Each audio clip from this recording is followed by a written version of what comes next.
Investing the only way to guarantee your fair share of stock market returns, जिसे लिखा है John जी Bogle ने। तो इस समरी में आप सीखेंगे कि इंडेक्स फंड्स क्या होता है और एक आम आदमी को म्यूचुअल फंड के बजाय इंडेक्स फंड में पैसा क्यों लगाना चाहिए।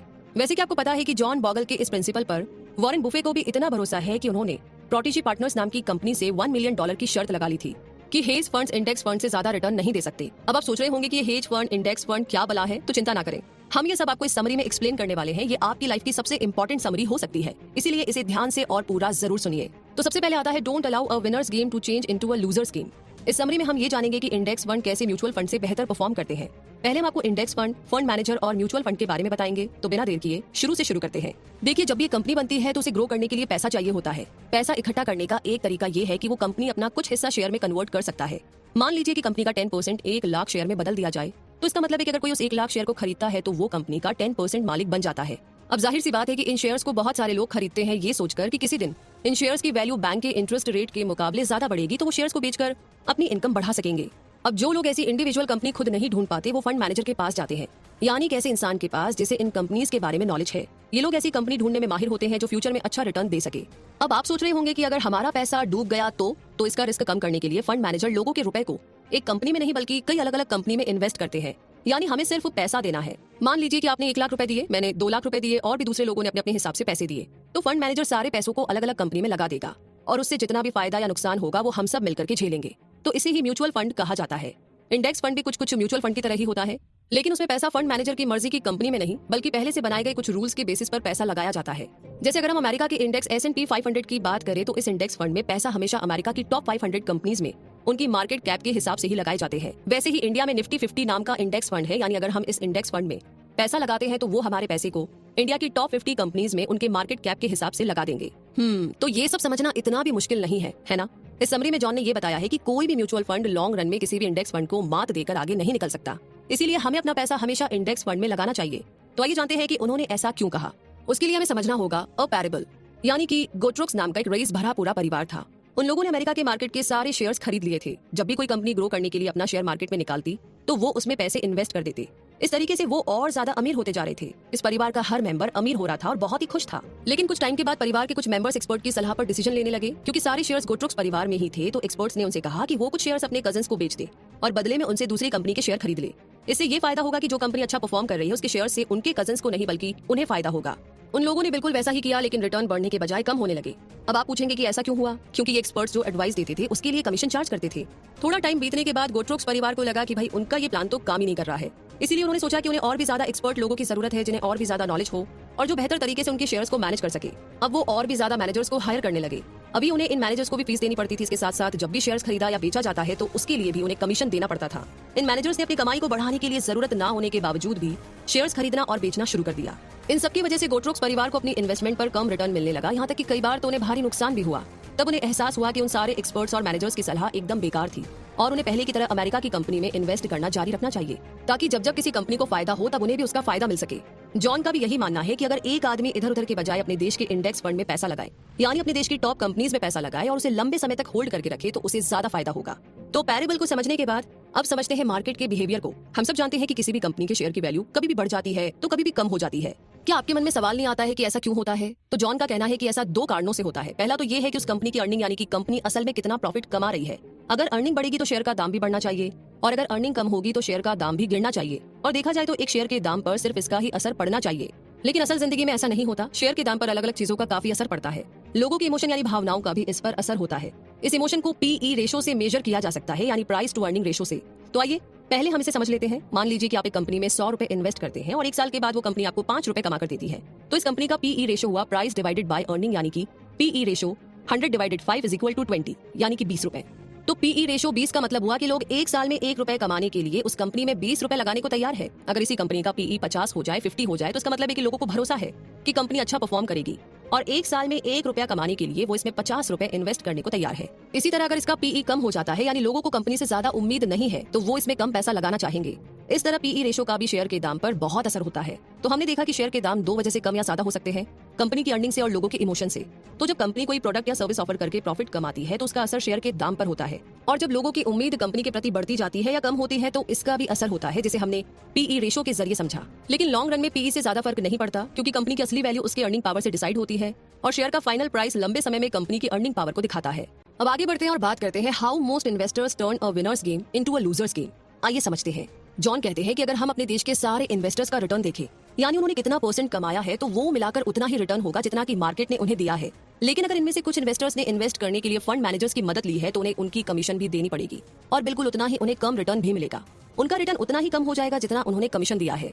तो आइए एक एग्जांपल से हम इसे समझते हैं कि अगर हम कमीशन देते हैं या नहीं देते हैं तो इसका हमारे रिटर्न पर कितना असर होगा। इमेजिन कीजिए कि एक स्टॉक मार्केट है जो कभी ज्यादा रिटर्न देती है और कभी कम, लेकिन एवरेज में हमें 50 साल के लिए 8% रिटर्न मिल जाता है। सोचिए कि एक इंसान है जो 22 साल की उम्र से इसमें इन्वेस्ट करना शुरू करता है और 65 साल की उम्र तक इन्वेस्ट करता रहता है। अब आप बोलेंगे कि इतनी लंबी इन्वेस्टमेंट? तो इसका जवाब ये है कि वैसे भी तो हर कोई लॉन्ग टर्म के लिए कुछ ना कुछ सेव करता ही है। तो इस इंसान ने बैंक के बजाय स्टॉक मार्केट में इन्वेस्ट कर दिया, जो उसे 8% का रिटर्न दे रही थी। अब इसके बजाय वो म्यूचुअल फंड में पैसा इन्वेस्ट करे तो फंड मैनेजर उससे 2.5% लेगा, जिसके कारण हर साल उसका रिटर्न 8 - 2.5 = 5.5% का हो जाएगा। अब अगर ये इंसान एक ही बार में 1 लाख रुपया 50 साल के लिए 5.5% पर इन्वेस्ट कर देता है तो उसे फाइनल रिटर्न 14 लाख रुपए मिलेगा। लेकिन इतना ही पैसा अगर वो बिना किसी फंड मैनेजर को फीस दिए 8% पर इन्वेस्ट करता है तो उसे फाइनल रिटर्न 46 लाख रुपए मिलता है, यानी 46 लाख। पहले केस से 300% ज्यादा। तो चलिए इस कैलकुलेशन को समझने के बाद अब समझते हैं टैक्सेस आर कॉस्ट टू, यानी कि स्टॉक मार्केट में कहावत है कि जितना ज्यादा मोशन होगा रिटर्न उतना ही कम होगा। यानी हम जितनी बार फंड में से पैसा निकालते हैं हमें उतनी ही बार गवर्नमेंट को टैक्स देना पड़ता है, क्योंकि उसे हमारी इनकम ही माना जाता है। तो ये जो है ना काफी बड़ा खर्चा होता है। ऐसे फंड्स जिन्हें एक्टिवली मैनेज किया जा रहा है उसमें शेयर्स बार बार खरीदे और बेचे जाते हैं। अब आप सोच रहे होंगे कि ऐसा क्यों? ऐसा इसीलिए क्योंकि जब जब फंड मैनेजर को लगता है कि कोई दूसरी कंपनी अच्छा परफॉर्म कर सकती है तो वो पुरानी कंपनी के शेयर बेचकर आपका पैसा नई कंपनी में लगा देता है। लेकिन अगर हम इंडेक्स फंड में इन्वेस्ट करते हैं और लंबे समय तक उस इन्वेस्टमेंट को वैसे ही बरकरार रखते हैं तो हमें पता है कि हमारा पैसा ज्यादा मूव नहीं करेगा, इसीलिए इन्वेस्टर्स को टैक्स भी काफी कम देना पड़ता है। आइए इसे हम एक एग्जांपल से समझते हैं। जॉन बताते हैं कि पिछले 25 सालों में इक्विटी फंड का एवरेज रिटर्न 10% रहा है, जबकि अमेरिका के इंडेक्स S&P 500 का रिटर्न 12.3% रहा है। अब ये जो म्यूचुअल फंड है जिन्हें बड़ी एक्टिवली मैनेज किया जाता है, इसमें बार बार शेयर खरीदे और बेचे जाते हैं, जिसकी वजह से इन्वेस्टर को एवरेज में 1.5% का टैक्स देना पड़ता है। इस वजह से फंड का रिटर्न 10 - 1.5 = 8.5% ही रह जाता है।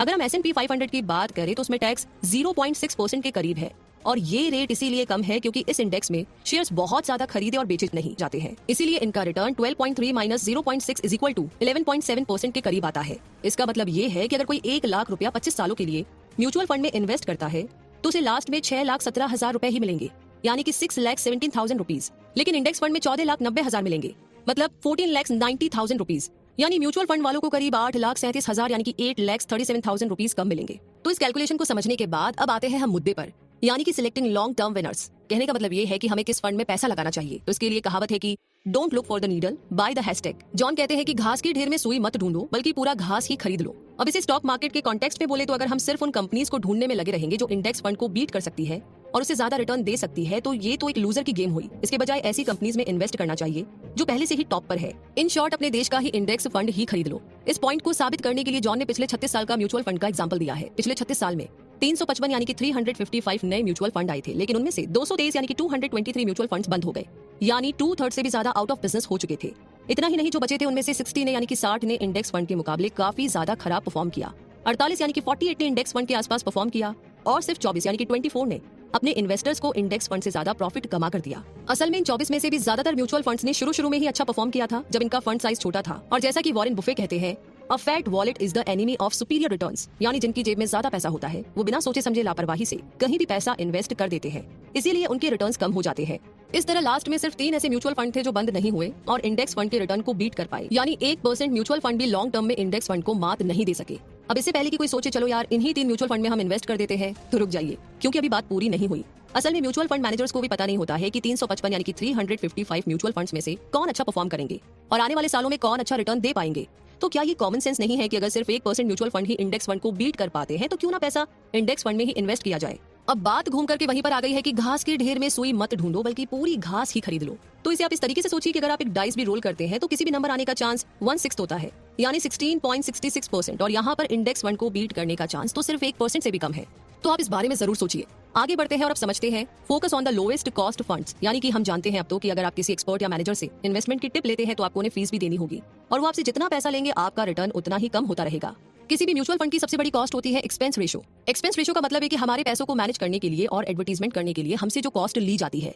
म्यूचुअल फंड में मैनेजर ज्यादा एक्सपेंस रेशो चार्ज करते हैं, इसीलिए ये 1 से 2% तक चला जाता है, लेकिन यही कॉस्ट इंडेक्स फंड में सिर्फ 0.1% के आसपास होता है। तो इसे समझने के बाद अब जानते हैं कि बेंजामिन ग्राहम इंडेक्स फंड्स के बारे में क्या बोलेंगे। इन्वेस्टमेंट पर लिखी गई सबसे popular book the intelligent investor और सिक्योरिटी एनालिसिस के ऑथर बेंजामिन ग्राहम के इंडेक्स फंड के बारे में क्या विचार है, क्या थॉट है। तो वैसे तो बेंजामिन इंडेक्स फंड मार्केट में 1949 यानी कि 1949 तक आए ही नहीं थे, फिर भी उन्होंने एक बात कही थी जो कि इनडायरेक्टली इंडेक्स फंड्स के पक्ष में ही थी।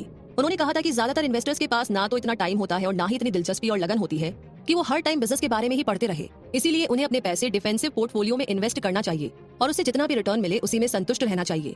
जब आप अपना सारा पैसा किसी एक कंपनी में ना लगाकर अलग अलग कंपनीज में लगाते हैं तो उसे पोर्टफोलियो कहा जाता है। अक्सर लॉस का रिस्क कम करने के लिए कुछ ऐसे शेयर में पैसा लगाया जाता है जो ज्यादा रिटर्न तो नहीं देते, लेकिन उनमें पैसा डूबने का खतरा काफी कम होता है। ऐसे पोर्टफोलियो को डिफेंसिव पोर्टफोलियो कहा जाता है, जिसमें पैसा ज्यादा रिस्की और कम रिस्की दोनों शेयर्स में लगाए जाते हैं। बेंजामिन ने यह भी कहा था कि वॉल स्ट्रीट का मकसद बिजनेस करना है और इन्वेस्टर से जो कमीशन मिलता है मार्केट उसी बेसिस पर चलता है, जिसका मतलब है कि इस मार्केट का नेचर ही ऐसा है कि इन्वेस्टर को बहुत ज्यादा रिटर्न नहीं मिल सकता। शॉर्ट में इसका ये मतलब है कि बार बार स्टॉक खरीद और बेचकर ज्यादा पैसा नहीं कमाया जा सकता, बल्कि सबसे बेस्ट स्टॉक्स में लंबे समय तक पैसा इन्वेस्ट करके ही अच्छा रिटर्न कमाया जा सकता है। तो इसी के साथ अब टाइम आ गया है इस समरी के कंक्लूजन का, इसके निचोड़ का। तो इस समरी में सबसे पहले हमने ये जाना कि फंड मैनेजर वो होता है जो हमारे पैसे अलग अलग कंपनी में इन्वेस्ट करता है।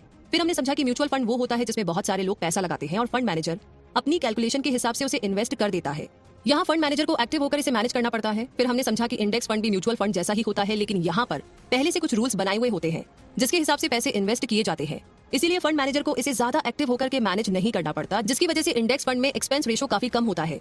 हमने ये भी देखा कि कोई भी म्यूचुअल फंड मैनेजर ये गारंटी नहीं दे सकता कि कौन सा म्यूचुअल फंड इंडेक्स फंड को बीट कर पाएगा, और पिछले 35 साल के रिकॉर्ड के हिसाब से 1% से भी कम म्यूचुअल फंड्स ने इंडेक्स फंड के रिटर्न को बीट किया था, जिसका मतलब है कि अगर हम अपने देश के इंडेक्स फंड में पैसा लगाए तो वो कई गुना बेहतर होगा।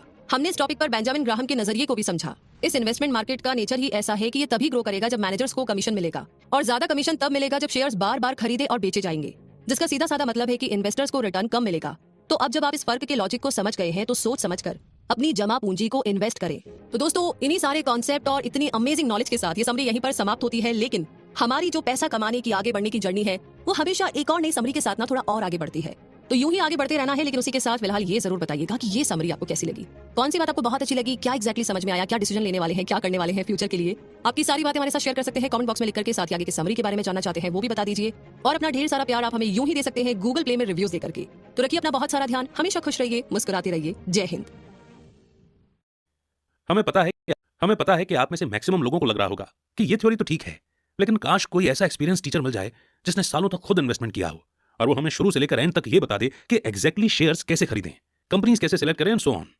तो फिकर नॉट, क्योंकि हम एक ऐसा टीचर आपके लिए पहले ही ढूंढ लाए हैं और हमने आपके लिए एक बहुत ही डिटेल्ड इन्वेस्टमेंट कोर्स भी बनाया है। ये कोर्स बनाया है शुभम ने, जो पहले अमेरिका में अमेजॉन में काम करते थे, और अब इन कंपनीज में होता यह था कि सैलरी के साथ साथ इन एम्प्लॉइज को कंपनी के कुछ शेयर्स भी मिलते थे, जो कि शुभम को भी मिले थे। अब शुभम के बाकी सारे कलीग्स शेयर मिलते ही बेच देते थे, लेकिन शुभम ने नहीं बेचे, क्योंकि पहले वो एडोबी में काम करते थे और वहां पर वो सीख चुके थे कि इन हाई ग्रो कंपनीज के शेयर इंक्रीज होते हैं, और साथ में वो सालों से इन्वेस्टमेंट भी सीख रहे थे। तो कुछ सालों बाद हुआ ये कि उनके पोर्टफोलियो की वैल्यू काफी बढ़ गई और वो केवल 30 की एज में ही फाइनेंशियली फ्री हो गए। शुभम अब अपनी हाई पेइंग जॉब छोड़कर इंडिया आ चुके हैं एंड फुल टाइम इन्वेस्टमेंट करते हैं। शुभम ने अपना पोर्टफोलियो 12 करोड़ के आसपास बना लिया है और हम उनसे ये सारे स्टेप्स हिंदी में बहुत ही सिंपल लैंग्वेज में सीख सकते हैं। तो अगर हम इस कोर्स में इंटरेस्टेड हैं तो हम इसी ऐप में नीचे वीडियो कोर्स का आइकॉन सेलेक्ट कर सकते हैं और वहां इन्वेस्टमेंट कोर्स है जिसे हम बाय भी कर सकते हैं। ये कोर्स जिंदगी भर आपके पास ही रहेगा और इवन इसका सर्टिफिकेट भी मिलेगा। इस कोर्स को आपके लिए बनाने और सिंप्लीफाई करने में हमें ऑलमोस्ट 11 महीने लगे हैं, जो आप खुद से 4 साल में सीखेंगे। वी होप कि इस कोर्स के जरिए आप 3-4 दिन में सीख पाएंगे। Thank you so much. जय हिंद, जय भारत।